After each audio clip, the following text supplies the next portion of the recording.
उपभोक्ता की बचत की अवधारणा सर्वप्रथम किसने दी थी? तो उपभोक्ता की बचत की अवधारणा ड्यूपिट के द्वारा दी गई थी। यह प्रश्न भी प्रायः कई बार पूछा गया है। एक प्रश्न है कि पूर्ण तृप्ति, पूर्ण संतुष्टि के बिंदु पर सीमांत उपयोगिता की क्या स्थिति होती है? तो पूर्ण संतुष्टि के बिंदु पर सीमांत उपयोगिता शून्य होती है और इस बिंदु पर कुल उपयोगिता जो है वो सबसे अधिक होती है। एक प्रश्न है कि आगमन प्रणाली में विश्लेषण का क्या क्रम होता है? तो आगमन प्रणाली में जो विश्लेषण का क्रम होता है वो विशेष से सामान्य की ओर होता है। इसी प्रकार से एक प्रश्न और पूछा जाता है कि निगमन प्रणाली में विश्लेषण का क्या क्रम होता है? तो निगमन प्रणाली में विश्लेषण का जो क्रम होता है वो सामान्य से विशिष्ट की ओर होता है। एक प्रश्न है कि किस अर्थशास्त्री ने अर्थशास्त्र को वास्तविक विज्ञान माना है? तो वास्तविक विज्ञान अर्थशास्त्र में एक वास्तविक विज्ञान और एक आदर्श विज्ञान, ये दो अवधारणाएं हैं।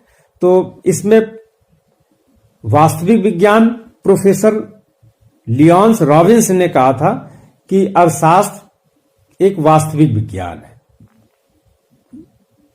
जबकि प्रोफेसर मार्शल का कहना था कि अर्थशास्त्र एक आदर्श विज्ञान है।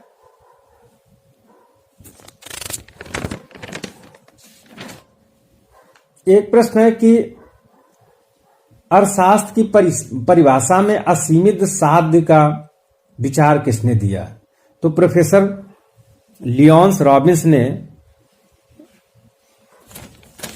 दुर्लभता संबंधी परिभाषा दी थी, असीमित साध्य संबंधी विचार दिए थे।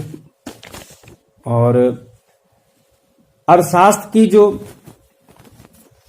सामान्य या विशिष्ट समस्या जो है वो यही है कि साधन सीमित हैं और आवश्यकताएं अनंत हैं।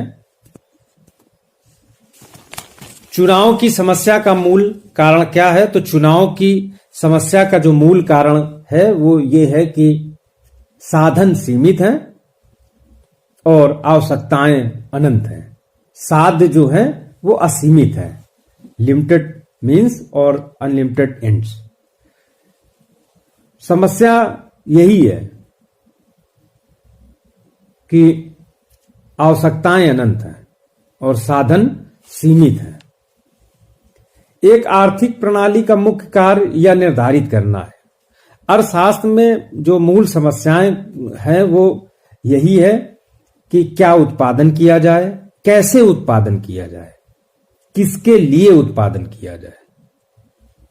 ये तीनों जो हैं ये आर्थिक प्रणाली की मुख्य समस्याएं हैं और आर्थिक प्रणाली का जो मुख्य कार्य है वो यही निश्चित करना है।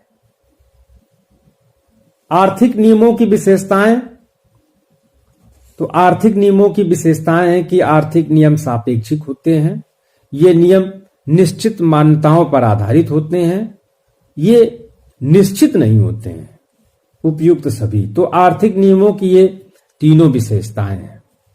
इस प्रकार से ये कुछ महत्वपूर्ण प्रश्न हैं जो उत्तर प्रदेश पीजीटी की जो परीक्षाएं हुई हैं उनमें प्रायः पूछा गया है। धन्यवाद।